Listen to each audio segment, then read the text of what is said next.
Okay, this is part two of basic operations of numbers, and so we're going to start by looking at fractions. And so what must be true in order to add or subtract fractions? Well, we have to have a common denominator, and so that's what we're going to focus on here. And so first thing we're going to do is kind of play around with these a little bit, look at equivalent fractions by adjusting the numerator and denominator. Um, So looking at this first one right here, it says find the number that belongs in the space that makes the fraction equivalent. So basically what we can do to any fraction, you have your numerator and you have your denominator. As long as you multiply the top and the bottom by the same value, it'll be an equivalent fraction. So if you look right here, we have 1 over 2, and so that 2 must have got multiplied by 5. So we'll multiply the top by 5, and so that'll become 5 over 10. So that's the same ratio. If you make 1 out of every 2 shots when you're playing basketball or something, that would be equivalent to making 5 out of 10, right? Same ratio. So right here, if you're getting 2 out of 3, and then you can see the 3 was multiplied by 5, so we'll multiply the top by 5 also. That would be the same as 10 out of 15. And now number 3, let's see, the 6 multiplied by 2 to get 12, so we'll make that 10. So 10 over 12 is the same thing as 5 over 6. Then here it looks like we're multiplying by 3, so this will become 9 over 12. Here it looks like we're multiplying by 4, 8 over 20. And then here we'll multiply by 3, we'll get 15 out of 21. Okay, so that's that's kind of enlarging the fraction, right? Enlarging the numerator and denominator, but we're still having the same ratio. Now what we're going to do is we'll go in the opposite. We want to go ahead and reduce it as much as we can. So what we'll do is we'll end up with 4, like in this first example, 4 over 18. We want to reduce those by a common factor. And so they're both divisible by 2, so that's what we'll do. So this will become 2 over 9. Same thing as 4 over 8, it's just reduced. On number 2, looks like those are probably both going to be divisible by 5. So 5 will go into 35 7 times, and 5 will go into 50 10 times. So we're able to reduce that to 7 out of 10, 7 over 10. Okay, on our third one here, let's see, 28 over 48. I believe it's 4, but let's just say you weren't sure. You thought maybe it was 2. So if you were to divide both of those by 2, this would become what? Let's see, 14 over 24. And then you'd want to recognize, oh, wait, I can reduce it further. So we can go ahead and divide by 2 again, and that will be 7 over 12. Now, if you recognize that they're both divisible by 4 at the beginning, you can go ahead and reduce it all at once, but sometimes it might be helpful to do it in steps. Okay, so that kind of leads us to what we're going to focus on here is going to be the adding and the subtracting fractions. So we're going to go ahead, let's see, so find the sum or difference of the following and write your answer in the simplest form. So if we can reduce at the end, we will. Okay, so I have a common denominator here. So the way this works, let me write this up here so we can see this. So if I have, let's say, A over, let's say, D plus B over D. If you have that common denominator, or it could be subtraction, what you can do is go ahead and bring that together and add the numerators, and you keep that denominator right there. And so that's what I'm going to do on number 1. So this will become 2 plus 3 all over 7, and then that'll be 5 over 7 is my answer right there. And as you get more comfortable with this, I mean, it's fine if you kind of skip that step right there and go straight to your fraction. That's okay. But at first, you might, just to make sure you understand, you got to have that common denominator. That's how I'm going to do it for now. So on number 2, this would become 1 plus 3 all over 6, which then would become 4 over 6. Now, both of those are reducible by 2, so we'll go ahead and do that. So this become 2 over 3. And that's my answer right there. So our next one, we have 1 minus 3 over 7. And so I have to get a common denominator this time. So what I'm going to do is 1 right there. 1 is equivalent to having 7 over 7 over 7. 7 divided by 7 is 1. So I can go ahead and replace that with that. 7 over 7 minus 3 over 7. So next, just like we did up above, we're going to do 7 minus 3 all over 7. And so 7 take away 3 is 4. So we end up with 4 over 7. That's going to be our answer for number 3.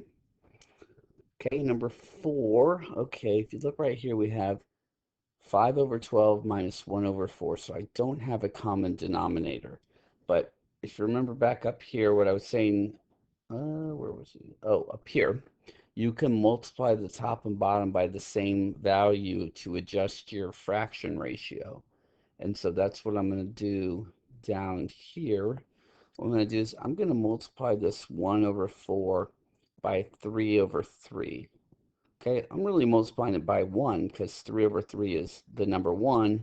And by the way, 1 times any number will just give you that same number back. Might look a little different, but it's going to be the same value. So right here I have 5 over 12, and I'm going to have minus 3 over 12. So see, 3 over 12 is equivalent to 1/4. Okay, it's equivalent to 1/4. And so now that I have that common denominator, now I can go ahead and do my subtraction. So 5 minus 3 over 12, which will give us 2 over 12, which then we can reduce to 1 over 6. Okay? All right. And I don't want to act like these are easy because it takes practice and um, time. So, all right. Looking at number 5 right here, what we want to do, whenever I have a negative with a fraction in front, I always just like to put the negative up top. So we'll go ahead and do that. Just personal preference. And then let's see, I'm going to have plus 3 over 6. Okay, so the previous one, I was able just to multiply the second fraction by 3 over 3, and that was able to get my common denominator of 12. But here, what am I going to multiply by 4 to get 6 or 6 to get 4? It's not going to happen. So what I have to do is find a number that both 4 and 6 would divide into evenly. And there's kind of a process for that, but our numbers are going to stay pretty small. So you should be able to kind of do it in your head, or maybe just start writing down the pattern of, keep adding 4. So 4, 8, 12, and so on. Then do the same thing with 6. 6, 12. Oh, there we are. It's 12. So the common denominator is 12. So like I said, there's an actual process to where you can figure that out without having to make a list. But our numbers are going to be fairly small to where you probably, like I said, most of y'all could probably do this in your head pretty easily. So now what I have to do is figure out how do I transform that 4 into a 12. Well, I'd have to multiply it by 3 over 3. So that's what I'll do for the first one. And then for my second one, I'm going to multiply it by 2 over 2.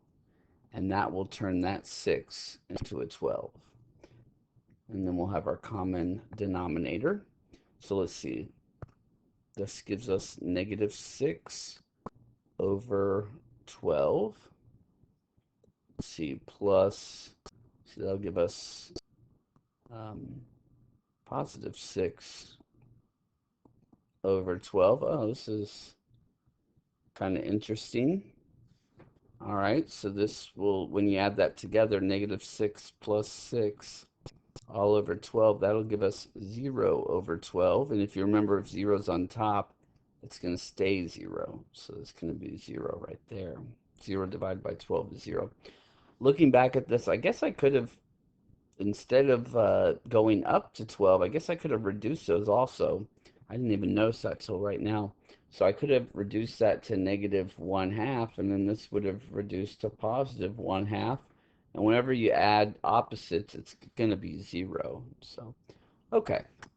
But that gave us some practice on getting an LCD. Okay, so if you look at number 6, you can't reduce, but what we are going to do is we're going to multiply that first fraction by 2 over 2. And before I do that, I'm going to rewrite this with the negative up top. Now I'm going to multiply this one by 2 over 2. So this will give us negative 6 over 10 minus 1 over 10. Okay, then let's see, we're going to have negative 6 minus 1 all over 10. And so what we've done in the previous lesson was if we would change this to plus a negative 1, you don't have to do that step if you're already comfortable with this. But that will, so you're adding two negatives. So negative 6 plus negative 1 would be negative 7 over 10. Okay, so I always like to show more work than maybe everybody needs to see, just so I don't leave anybody out that might be a little confused if I skip a step. So if you went directly here, that's fine. Or even if you went from here to your answer, that's fine too. Okay, let's look at multiplication. So when multiplying and dividing fractions, I do not need a common denominator, so that's nice. That actually, multiplying is actually the easier one than adding and subtracting. So here we're going to go ahead and find the product and go ahead and simplify early when possible. Okay, so just a little note, whenever you're multiplying fractions, you can swap the top if you want. A and C can become C and A, or same thing with the denominators. You can swap those too if you really want to. Okay, so looking at this first one, um, what you could do here, and I'll show a lot of detail. What I could do is I could switch that to 2 over 8 times 1 over 3. And then the 2 over 8 would reduce down to 1 over 4, right? They're both divisible by 2, so I'm reducing it. And then times 1 over 3. And then now with multiplying fractions, just multiply across. So I'm going to do 1 times 1, and I'm going to do 4 times 3. And that will give me 1 over 12. So I showed a lot of work on that.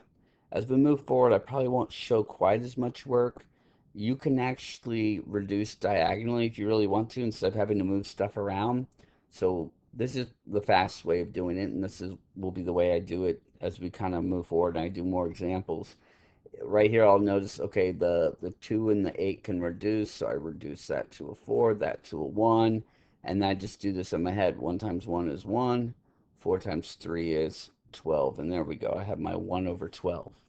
If you're not comfortable with that, take as many steps as you want, but as you get more comfortable with it, that's pretty much how most people would approach that. So looking at number 2 right here, see I've got 7 and 2 on top, and I've got 10 and 21 on bottom. And you can reduce anything on top with anything on bottom, okay, as long as there's not any addition or subtraction going on, and that's for a whole nother topic for another day. So right here, I can reduce that 7 with the 21 down to a 1 and a 3. And then the 2 and the 10 can reduce down to 1 and a 5. So what I'm left with is 1 times 1 on top and 5 times 3 on bottom. So I end up with 1 over 15. Okay, looking at number 3. So I have 5 over 9 times 9, just 9, right? To make life easier, I typically like to go ahead and, if it's not a fraction, I turn it into a fraction. So I'll put this as 9 over 1.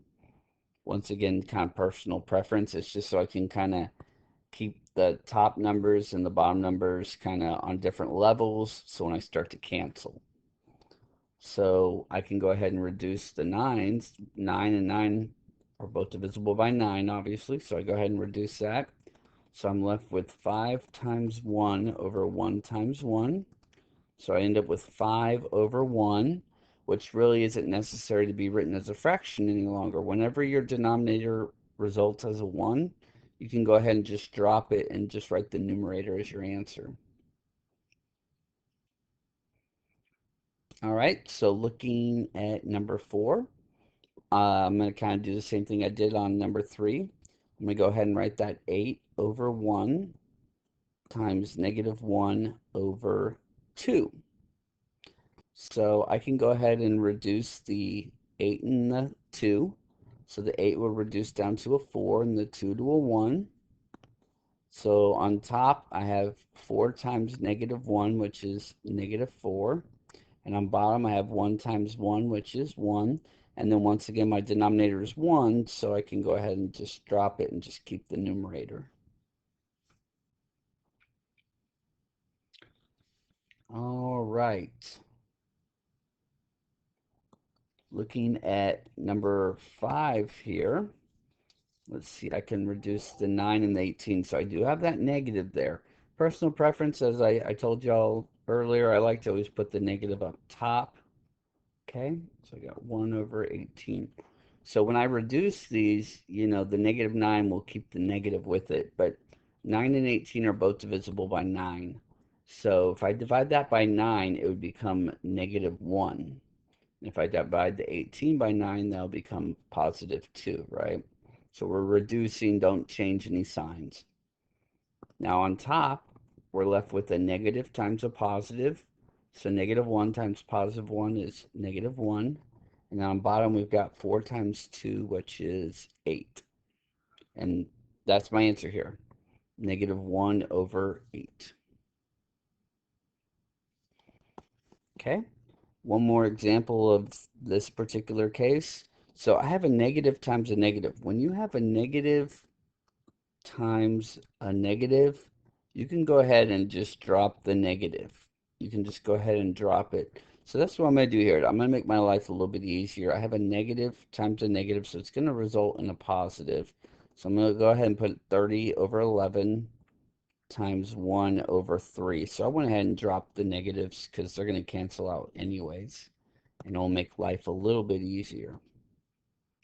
So now the 30 and the 3 will reduce that to 10 and a 1.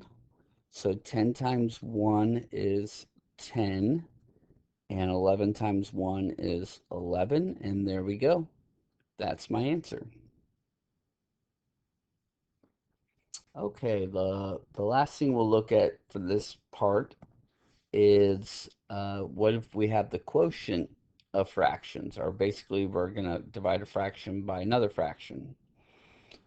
What we're going to do here is we're going to do this thing called keep, change, flip. So here's an example of that. So you keep the first fraction right there, a over b, we keep it.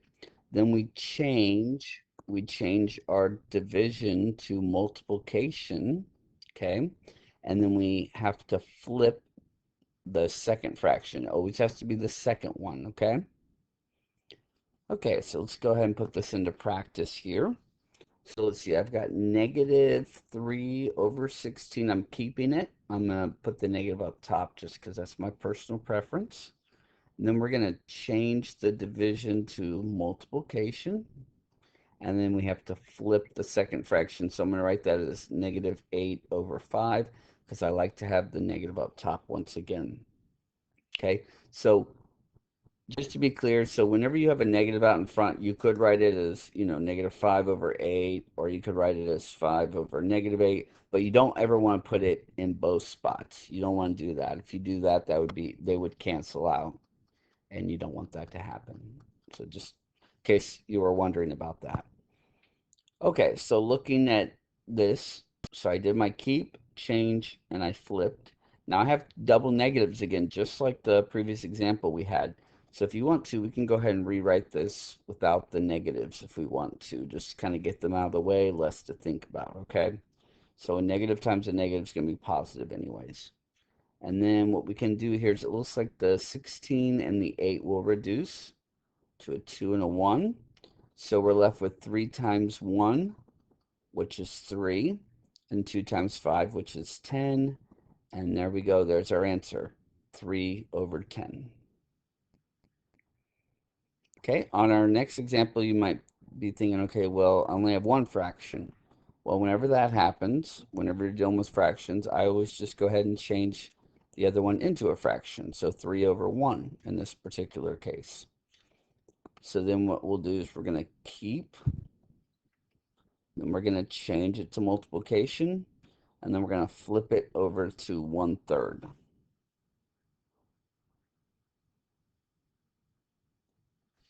Okay, and then let's see, the 3 and the 9 will reduce to a 1, and this will reduce to a -3.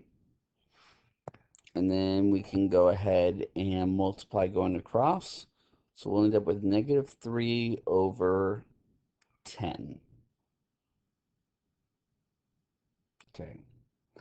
All right. And then my last example, I think I actually have a little typo on this one, so let me fix it real quick.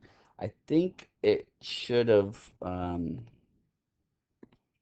think what I meant to originally have was 5 over 8 instead. So 5 over 8. So I had that mixed up, so my apologies.